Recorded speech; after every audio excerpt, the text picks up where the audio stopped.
We all see them. The travel videos full of beautiful beach destinations and endless mountains with people who seem to do nothing more than look good in front of pretty backgrounds. How do they do this for a living? Where did they start? They must come from rich parents.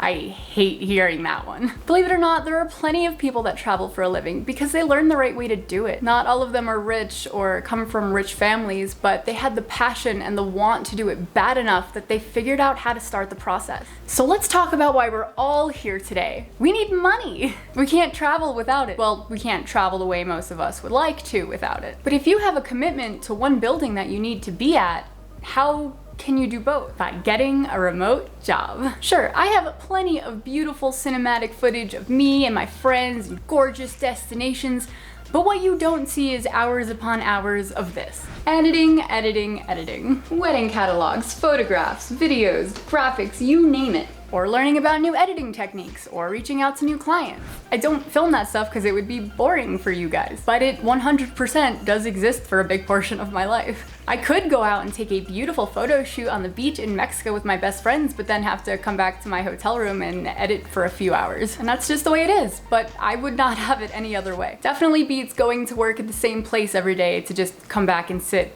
in the same apartment every day. At least I can always edit in some place new. But that's just me. We're here to talk about you. Today I wanted to share with you guys some ideas that will help you get started on this road to freedom. If you are truly interested in finding a remote job, I suggest grabbing a notebook and following along. Now let's start out with listing everything that you love to do. And I don't mean like things that you're good at or things you have experience in and skills in, like things that you really love, that bring you joy and happiness. Because we do not support doing things that don't make you happy on this channel. Do you like teaching people? Outdoor activities?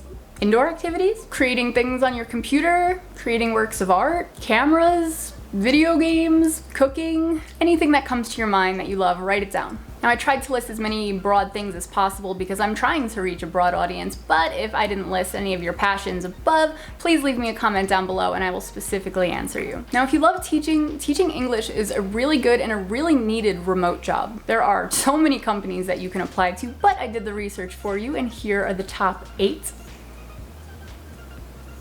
And if you don't get one, apply to the next one and keep doing that until you get one. If one person denies you, email them and say, hey, like what would have made you accept me? What could I do better for next time? And then take their advice and apply that to the next person that you apply to, or the next company you apply to. Depending on your experience, the pay is between $10 to $25 an hour, so that is definitely enough to travel on indefinitely. You can host up experiences on Airbnb, teaching things that you like to teach about. You could also make your own websites, books, podcasts, videos, teaching about the skill that you have. And yes, it does take a lot of work to stand out above the rest of all the people who are teaching the same thing, but that's why it's so important that you're choosing your passion for your remote job. Because when you're trying to stand out in a niche that you don't really care about, it's clear to your audience, but passion screams in volumes. So if teaching is not your thing, don't go for a teaching job. Do you like doing outdoor activities? Well, then it might be better for you to do seasonal outdoor jobs. You could work at a summer camp in the summer or ski resorts in the winter. You can host up Airbnb experiences for hikes in your area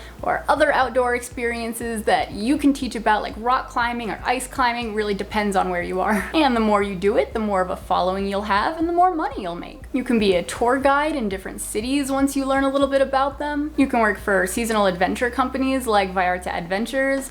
It's the only one I'm giving as an example because it's the only one I have footage of. Like indoor activities. And then you can work for a short amount of time at different hostels. Hostels usually pay minimum wage and they do give you a free bed to stay in for accommodation and sometimes even food and drinks. Hostels host a variety of events to bring people together, so you'd get to have fun inside while traveling to new places because they usually offer a lot of time off while staying in a place for free and making money. Can't beat that. Before we move on, please take a second and hit that subscribe button so you will be all ready for all of the new content I have coming at you about how to live an unstable life on the road.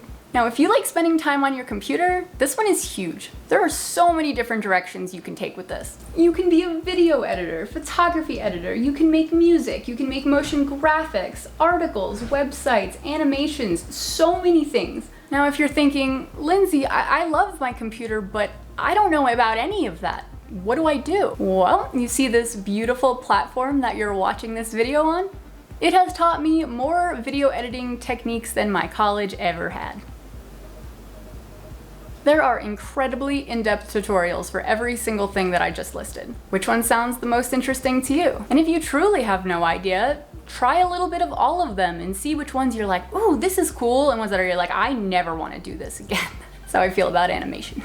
And once you've chosen what does sound the best to you, take the time and really learn how to do it. Study it and then go create a portfolio. Talk to your friends, your family, businesses that you know and love, and offer content for free. I've had to offer a lot of content for free to get where I am today, but it is what got me where I am. So once you build this portfolio, you can then send that to potential employers and they'll see that you have experience and you're a lot higher up on the list than most people. Go on sites like Indeed, Fiverr, Upwork, go on Facebook groups like I Need an Editor, post all over your social media, get the word out there. Social media is an algorithm, and that in itself is something that a lot of people need help with. There are jobs specifically for SEO research. I'm clearly pretty bad at that considering my view per subscriber ratio. People need help growing their social medias. Take the time that they don't have to learn it and then do it for them, but sell that. Don't be afraid to reach out and get back 100 no's, because all you need is one yes and it could literally change your life.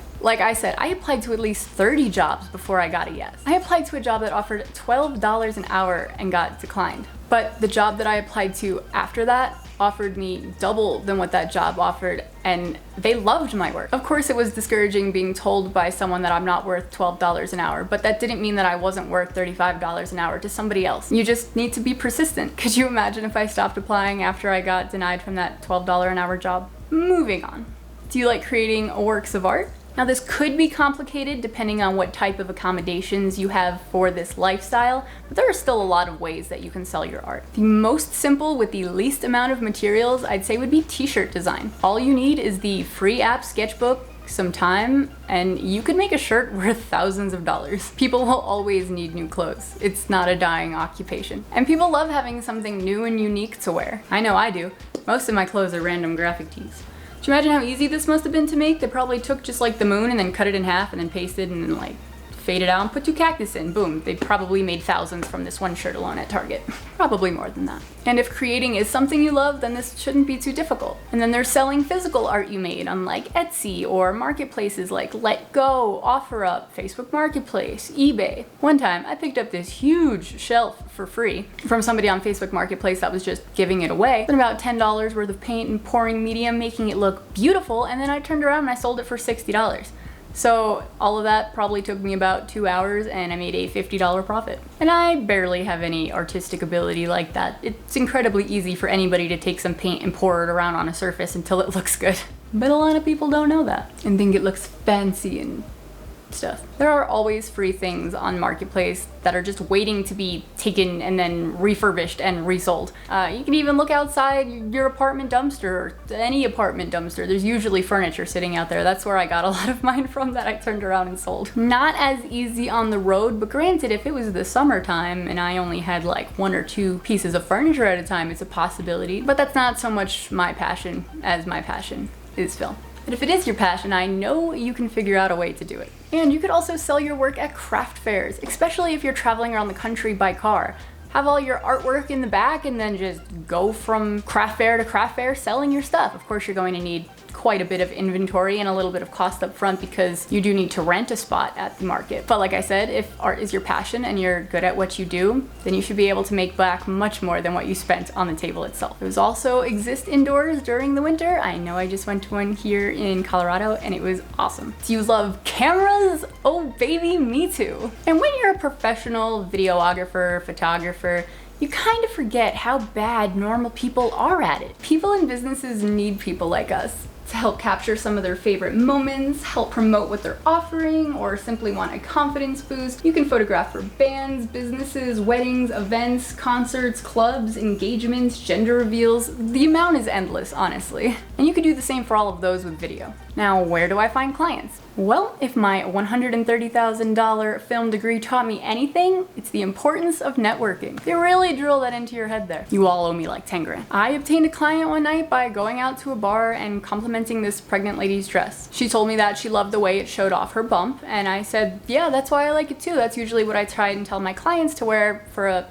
maternity shoot. And she asked about my work, and I showed her, and she loved it, and we had a shoot planned by the end of the week. Literally just by complimenting someone's dress. Now I know talking to strangers isn't easy, trust me, I've had anxiety for as long as I can remember, but this part is very important. Striking up a random conversation in your supermarket could lead to something huge. Now I'm not saying be a pushy salesman because nobody likes that. But when you begin to interact with somebody on a level where they trust you, they will then trust you with their business. When those clients talk to their friends about you and tell them how great you are, then you have more clients and the ball keeps rolling. Like playing video games? Become a streamer or a video game tester. Video game testers usually require a degree in either computer science or IT, but there are a few that will pay out ones for smaller amounts. I definitely say streaming though would be a better option, money-making wise, if you're okay in front of a camera. It's a huge industry and can take some time to gain a following, but if this is truly what you're passionate about, that shouldn't be too hard. Check out the top streamers and see what they do.